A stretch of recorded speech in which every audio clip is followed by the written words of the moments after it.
Kızılcık Şerbeti'nin yeni bölümünde neler olacak? Videomuza geçmeden önce İlhami'nin geri dönecek olmasına sevinenler videomuzu beğensin, sayımızı görelim. Ayrıca Kızılcık Şerbeti'nden en güncel gelişmeleri takip etmek için kanalımıza abone olup bildirimleri açın.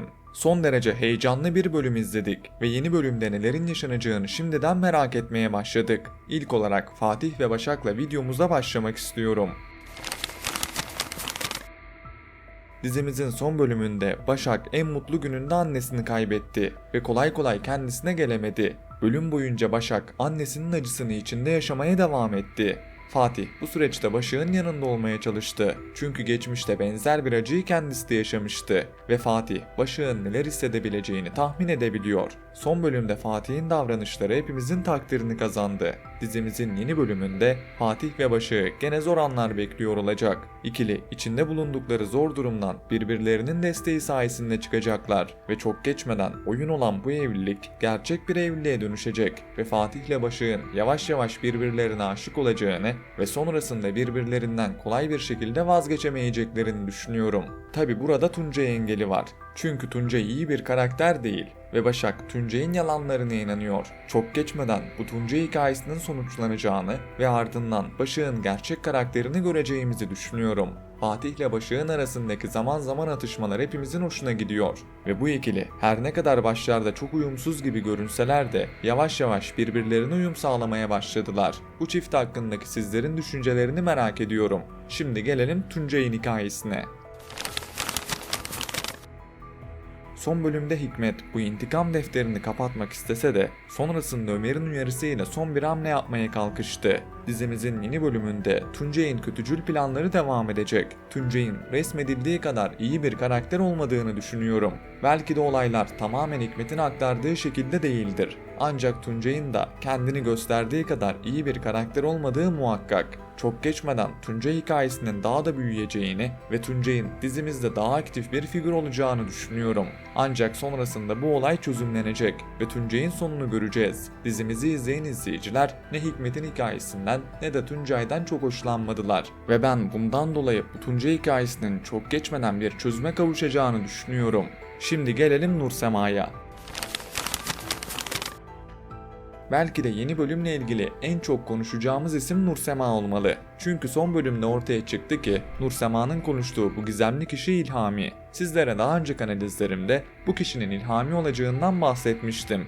Evet, hem İlhami hem de Rüzgar ilerleyen bölümlerde dizimize dahil olacak. Ancak Rüzgar Nursema'yı terk etmişti ve Nursema'nın birdenbire Rüzgar'la konuşması bana hiç mantıklı gelmiyordu. İlhami ile konuşması ise çok daha olasıydı. Çünkü İlhami Nursema'ya bir zarar vermedi. Aksine Nursema İlhami'ye zarar verdi ve son bölümde Nursema da bunu kabul etti ve İlhami'nin gönlünü almak için ona yazdığını söyledi. Ancak Nilay gene boş durmadı ve Nursema'nın verdiği sırrı tüm aileyle paylaştı ve Nursema'yı zor bir durumun ortasında bıraktı. Artık Nursema'nın konuştuğu kişinin İlhami olduğunu biliyoruz ve ben bundan dolayı önce İlhami'nin ardından da Rüzgar'ın hikayeye dahil olacağını ve ilerleyen bölümlerde hem İlhami'yi hem de Rüzgar'ı dizimizde göreceğimizi düşünüyorum. İlhami ile Rüzgar'ın dizimize dahil olması Nursema'nın hikayesini çok daha katmanlı bir boyuta taşıyacak. Biliyorsunuz ki önceki sezon gene dizimiz heyecanını kaybettiği anlarda Nursema ile Firaz'ın hikayesi birkaç bölüm sürmüştü ve bu reytinglere de olumlu anlamda yansımıştı. Senaristler tekrar Nursema kozunu kullanıyor. Bakalım bu sefer reytinglere nasıl bir etkisi olacak?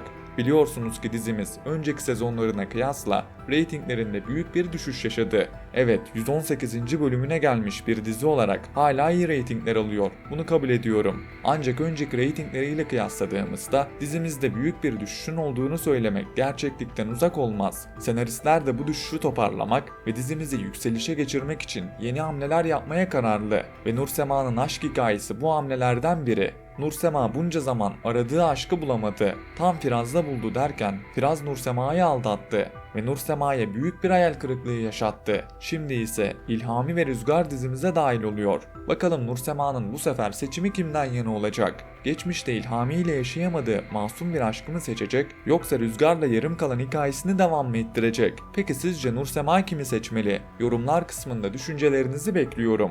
Şimdi gelelim Ömer ve Kıvılcım'a.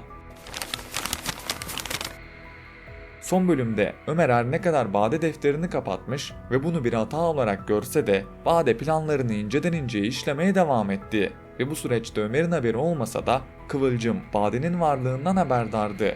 Dizimizin yeni bölümünde Bade'nin çok daha tehlikeli bir karaktere dönüşeceğini ve kendi iç dünyasında Ömer'in de kendisini sevdiğine inanmaya başlayacak ve Bade'nin psikolojisi giderek bozulacak. Ben Ömer'in Bade'yi seveceğini düşünmüyorum. Belki Ömer'le Bade arasında kısa bir ilişki görebiliriz. Ancak Ömer Kıvılcım'dan başkasını sevmeyecektir. Fakat Bade, Ömer'le aralarında hiçbir şey olmamasına rağmen kendisini Ömer'in eşi, Kemal bebeğin ise annesi olarak görmeye başladı bile. Ben bunun normal bir şey olduğunu düşünmüyorum. Bade'nin psikolojisi bozuk ve çok geçmeden bu ortaya çıkacak. İlerleyen bölümlerde Ömer'in Bade'yi reddetmesiyle beraber Bade'nin çok daha tehlikeli birine dönüşebileceğini ve Kemal bebeği kaçırabileceğini düşünüyorum. Bu hikayeyle beraber Ömer ve Kıvılcım gene aynı noktada buluşacak ve Kemal bebek için mücadele edecekler. Tabi Kıvılcım'ın Ömer'i suçlaması da muhakkak. Kıvılcım'la Ömer aralarındaki sorunları çözmek ve birbirlerine yakınlaşmak yerine birbirlerinden daha da uzaklaşmaya başladılar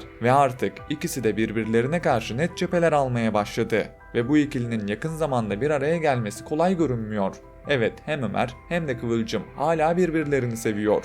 Ancak aralarında yıkılmaz duvarlar var. Peki Ömer ve Kıvılcım bu duvarları yıkıp aşklarına devam edebilirler mi? Yoksa bu sefer gerçekten ayrıldılar mı? Bu sefer soruyu ben size soruyorum. Yorumlar kısmında düşüncelerinizi bizlerle paylaşın. Son olarak Emir ve Çimen aşkına değinip videomuzun sonuna gelelim. Son bölümde Çimen, Salkım'a aldığı bilekliği Hayat ablanın bileğinde gördü ve ardından ne yapacağını bilemedi. Büyük bir hayal kırıklığı yaşattı. Çimen ne yaparsa yapsın Salkım'a yaranamıyor ve kolay bir şekilde yaranacak gibi değil. Ne Salkım ne de Kıvılcım Emir ve Çimen aşkına onay vermiyor. Ancak hem Emir hem de Çimen bu ilişkiyi yürütmeye kararlılar. Çok geçmeden bu ikilinin evlilik kararı alacaklarını ve ailelerini şaşırtacaklarını düşünüyorum. Emir ve Çimen aşkı geçmişte izlediğimiz Doğa ve Fatih aşkının bir kopyası. Ve bu aşkla beraber Kıvılcım gene istemeden de olsa Ünal ailesiyle karşı karşıya gelecek ve buradan doğacak çatışmalar izleyeceğiz. Geçmişte Doğa ve Fatih üzerinden izlediğimiz seküler aile muhafazakar aile çatışmasını bu sefer Emir ve Çimen ilişkisi üzerinden izleyeceğiz. Peki sizce Emir ve Çimen Doğa ve Fatih'in etkisini verebilirler mi? Şu ana kadar izlediğiniz bu çift hakkındaki düşüncelerinizi yorumlar kısmında bekliyorum.